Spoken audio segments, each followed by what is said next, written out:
दोस्तों कक्षा 6 से 12 ऑनलाइन बेटर स्टडी के लिए जीके विद काला को सब्सक्राइब करें, बेल आइकन को प्रेस करें।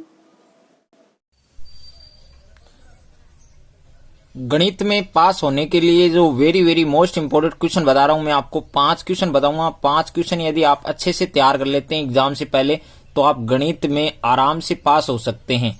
तो जिसमें पहला क्वेश्चन हमारा क्या रहेगा, ग्राफ का क्वेश्चन है। अब ग्राफ का क्वेश्चन है जो आपके हर बार आता है। मैं आपको 5 जो मोस्ट इम्पोर्टेंट क्वेश्चन बता रहा हूं इस वीडियो में, वो क्वेश्चन आपके हर बार एग्जाम में पूछे जाते हैं। जिसमें पहला प्रश्न हमारा ग्राफ का है, यानी ग्राफ जिसको हम आलेख भी बोलते हैं, यानी एग्जाम में कभी कभी ग्राफ का दूसरा नाम भी आ जाता है आलेख या फिर ज्यामितीय रूप। ये तीनों ही ग्राफ के ही नाम हैं। ग्राफ बोल दो या आलेख बोल दो या फिर ज्यामितीय रूप बोल दो, तो तीनों एक ही हैं। तो ग्राफ की जो मोस्ट इंपोर्टेंट क्वेश्चन है, यानी कोई भी जैसे 2 समीकरण आ जाते हैं, 2x + 3y = 10 और 3x + 5y = 12, इस तरीके का एक समीकरण आएगा और उसका ग्राफ बनाना आपके एग्जाम में पक्का आता है। और कितने नंबर का आता है, 6 नंबर का। तो 6 नंबर आप यहां से कवर कर सकते हैं। लेकिन आपकी बुक में जो क्वेश्चन मैं आपको टिक करवा रहा हूं, 3 क्वेश्चन आपकी ग्राफ की, यदि आप बार बार उन 3 क्वेश्चन की प्रैक्टिस करेंगे तो वो आपको इजीली अच्छे से आपको समझ में आ जाएंगे। तो जो आपकी बुक है प्रश्नावली 4.1 में आपके जो चौथा क्वेश्चन है ये आपके मोस्ट इंपोर्टेंट है। निम्नरेखिक समीकरण युग्म को आलेखीय विधि द्वारा हल कीजिए और y अक्ष तथा युग्म द्वारा निरूपित रेखाओं से त्रिभुज के शीर्षों के निर्देशांक ज्ञात कीजिए। तो ये 2 समीकरण दे रखे हैं, इससे आपको क्या बनाना है, ग्राफ बनाना है। उसके बाद में जो विविध प्रश्नमाला है आपकी, विविध प्रश्नमाला में क्वेश्चन नंबर 10 और क्वेश्चन नंबर 11 ये दोनों ही मोस्ट इंपोर्टेंट है। निम्नरेखिक समीकरणों के युग्म को आलेखीय विधि से हल कीजिए। अब आलेख का मतलब होता है ग्राफ, और इनकी सहायता से a का मान ज्ञात कीजिए। जबकि 4x + 3y = a, तो a का मान आपको सबसे पहले ग्राफ बनाना है। ग्राफ बनाने के बाद a का मान आप ज्ञात कर सकते हैं।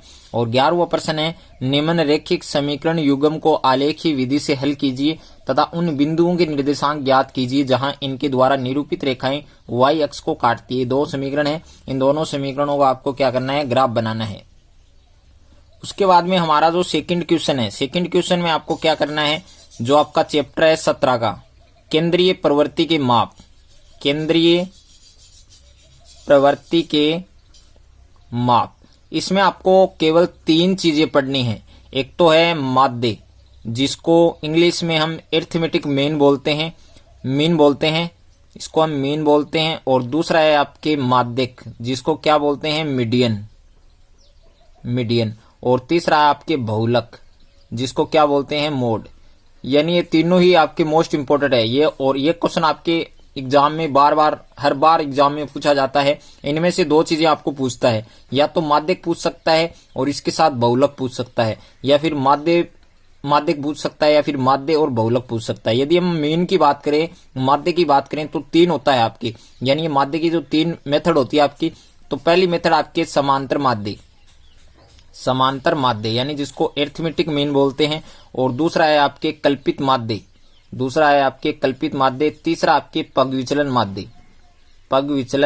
माध्य यानी अरिथमेटिक मीन, एज्यूम्ड मीन और स्टेप डेविएशन मेथड। तो ये 3 मेथड है माध्य ज्ञात करने की, जिसमें आपके ये दोनों ही इंपोर्टेंट है। ये एग्जाम में आती है, कभी अभी तक एग्जाम में नहीं पूछी गई है, तो ये दोनों आपके मोस्ट इंपोर्टेंट है। यदि हम बोर्ड एग्जाम 2020 की बात करें, तो बोर्ड एग्जाम 2020 के लिए आपकी कल्पित माध्य है वो वेरी इंपोर्टेंट है।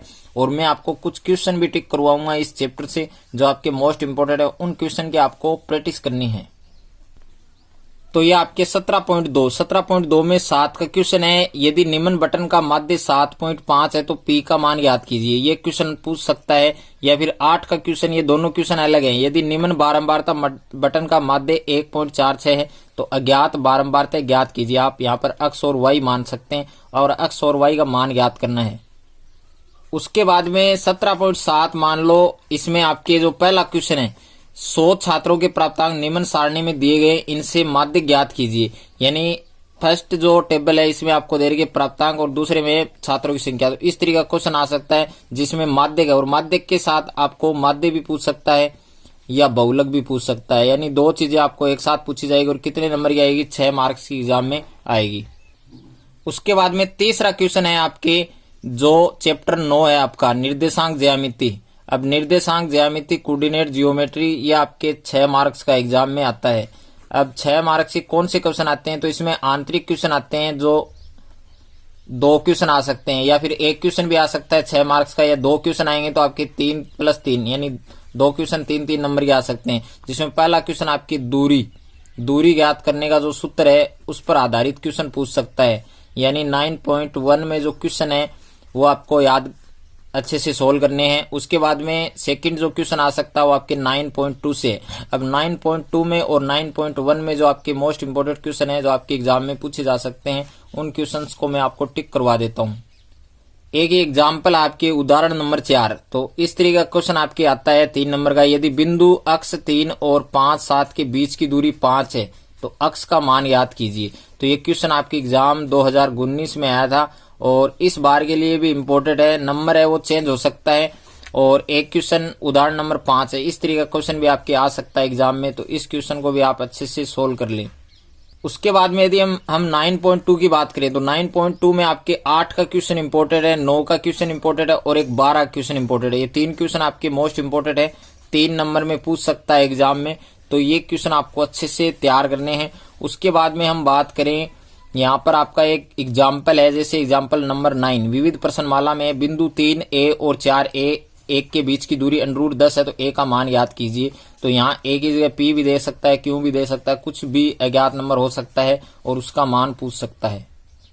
क्वेश्चन नंबर 4 है आपके समरूपता, यानी जो 11 का चैप्टर है समरूपता, उससे भी आपके 6 नंबर का क्वेश्चन आता है। 6 नंबर का क्वेश्चन आपके थेल्स प्रमेय से पूछ सकता है कि एक थेल्स प्रमेय आ सकती है आपके, और थेल्स प्रमेय आपके एक तो 11.1 तैयार करनी है आपको, और एक आपके उदाहरण है 10 का, उदाहरण नंबर 10 है वो तैयार करना। 2 क्वेश्चन तैयार करने, इनमें से एक क्वेश्चन आपको मिल सकता है थेल्स प्रमेय का, और दोनों ही थेल्स प्रमेय हैं। समरूपता चैप्टर आपके और चैप्टर नंबर 11, इससे भी आपके एक 6 नंबर का क्वेश्चन आता है।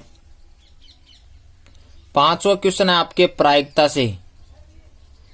प्रायिकता जो चैप्टर आपके 4 नंबर का पूछा जाता है एग्जाम में, और इससे आपके एक क्वेश्चन तो 1 नंबर का आएगा और एक 3 नंबर का क्वेश्चन आता है। तो 1 नंबर का जो क्वेश्चन आता है वो आपके शॉर्ट क्वेश्चन आता है, और 3 नंबर का जो क्वेश्चन आता है वो आपके बड़ा क्वेश्चन आता है।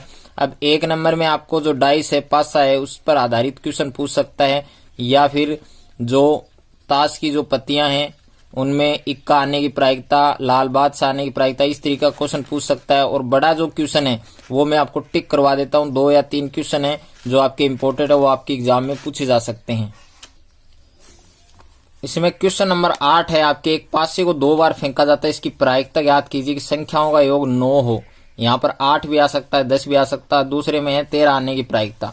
और एक क्वेश्चन नंबर 10 है, किसी कारण 12 खराब पेन 132 अच्छे पेनों में मिल गए हैं, केवल देखकर यह नहीं बताया जा सकता कि कौन सा पेन खराब है कौन सा अच्छा है। यदि एक पेन यादृच्छिक चुना जाता है तो इसके अच्छा होने की प्रायिकता है। ये भी आपको अच्छे से सोल्व करना है। 11 क्वेश्चन है, तो 3 क्वेश्चन है इसमें आपको इम्पोर्टेंट है। तीनों क्वेश्चन आपके एग्जाम में, इनमें से एक क्वेश्चन आपके एग्जाम में पूछा जा सकता है। अगर मेरा ये वीडियो